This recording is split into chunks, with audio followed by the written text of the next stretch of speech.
एक लड़की पूजा जो पटना में रहकर बैंकिंग की तैयारी करती थी। 2 साल पहले की बात है। पूजा जो पटना के एक कोचिंग क्लास में बैंकिंग की तैयारी करती थी।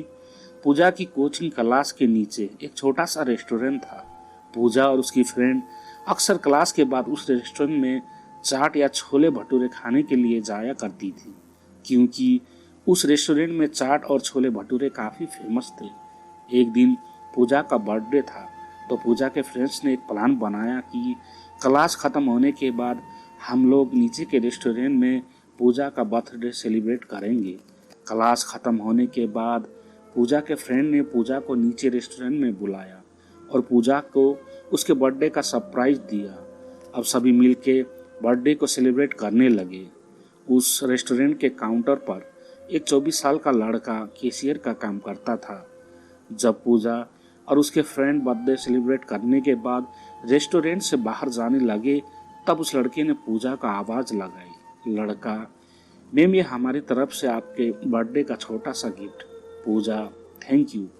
रात को जब पूजा ने उस लड़के के द्वारा दी गई गिफ्ट को खोला तो देखा कि अंदर एक छोटी सी प्रिंसेस थी जो कि एक पेड़ के नीचे बैठी थी, और उस गिफ्ट के अंदर एक लेटर भी था।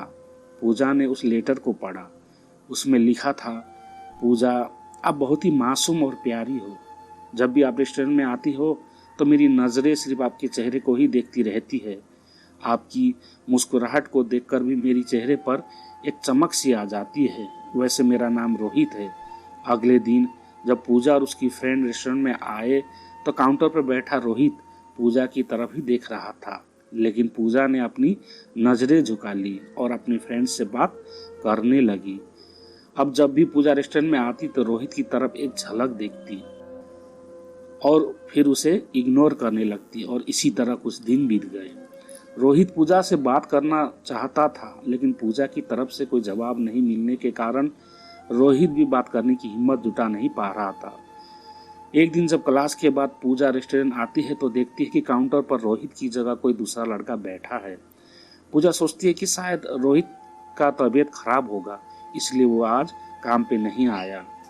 लेकिन देखते ही देखते एक हफ्ता बीत जाता है। अब पूजा थोड़ी परेशान होने लगती है और काउंटर पर जाकर पूछती है कि जो रोहित नाम का लड़का यहाँ पे काम करता था वो अभी कहाँ है, उसने काम छोड़ दिया क्या? काउंटर पर बैठा लड़का पूजा को कहता है कि नहीं, रोहित भैया ने काम नहीं छोड़ा, मालिक ने उन्हें मार्केट वाले रेस्टोरेंट पर भेज दिया है। अगले दिन पूजा उस मार्केट वाले रेस्टोरेंट पर जाती है तो रोहित को देखकर उसके चेहरे पर एक मुस्कान दिखने लगती है। रोहित पूजा को देखकर तुरंत काउंटर से बाहर आता है और कहता है, मैम आप यहाँ पर, आपके फ्रेंड्स नहीं आए? पूजा, नहीं, बात ऐसी है कि मैं कुछ काम से मार्केट आई थी और मुझे थोड़ी भूख भी लगी थी तो मैं यहाँ आ गई।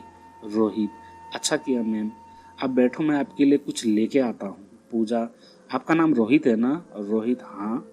पूजा, मुझे आपसे कुछ बातें करनी है, क्या आप कल मुझसे क्लास के बाद मिल सकते हो? रोहित, ठीक है मैम, कल मैं क्लास के बाद आपसे मिलूंगा। क्लास खत्म होने के बाद दोनों मिलते हैं। पूजा रोहित से कहती है कि देखो, आप मुझे अच्छे लगते हो, लेकिन मैं इस प्यार में नहीं पड़ना चाहती हूँ। मुझे अपने पढ़ाई और करियर को देखना है। रोहित ने कहा, देखो मैम, मैं ऐसा कुछ नहीं करूँगा जिससे आपकी पढ़ाई को नुकसान हो, लेकिन मैं क्या करूँ, आपको देखते ही मुझे कब आपसे प्यार हो गया मुझे पता भी नहीं चला। अब दिल चाहता है कि अपनी पूरी जिंदगी आपके साथ रहूं।